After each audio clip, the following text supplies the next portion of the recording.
कालपासून आपले वसई विरार शहरामध्ये रेड अलर्ट आहे IMDच्या आणि मोठ्या प्रमाणावर पाऊस पडत आहे. 2-3 दिवसापासून मोर दॅन 120-130 mm डेली पाऊस असा आहे आणि कालपासून थोडासा जास्तच पाऊस आहे. इथे वाघरालपाडामध्ये काल एक इन्सिडेंट झाला ज्याच्यामध्ये जिथे आम्ही आता उभे आहे हाच लोकेशनवर ते गाडी बंद पडली होती आणि पाण्याचा प्रवाह हे डोंगर मागे जे दिसत आहे त्याच्यातून एवढा मोठा प्रवाह आला पाण्याचा की ते गाडी त्याच्यामध्ये वाहून गेली. सुदैवाने जे स्थानिक लोक आहे इकडचे त्यांनी ते गाडीमध्ये जे पॅसेंजर्स होते त्यांना काढला बाहेर आणि सुदैवाने कुठल्याही प्रकारचा तसा काही जानोमालचा आपला ॲक्सिडेंट तिथे झाला नाही. मात्र ते 2 गाडी इथे हाच जे नाला आपण बघत आहे इथे ते वाहून गेलेली आहे. आज आम्ही इथे सिनियर ऑफिसरसोबत पाहणी केलेली आहे.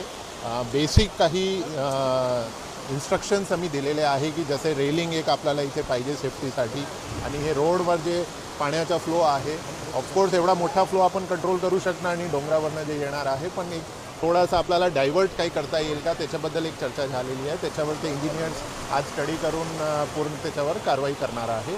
स्थानिक लोकांनाही आम्ही हे जे आवाहन केलेलं आहे की शासनाच्या तुम्ही सहकार्य करा. कुठेही असा इन्सिडेंट झाले की आम्हाला इन्फॉर्म करा इमिडिएटली. कुठेही तुम्हाला असं वाटत असेल की शक्यता आहे तर इमिडिएटली आम्हाला प्री इन्फॉर्म करा आणि आम्ही तिथे येऊन जे पण आवश्यक उपाययोजना आहे ते आम्ही करणार आहोत.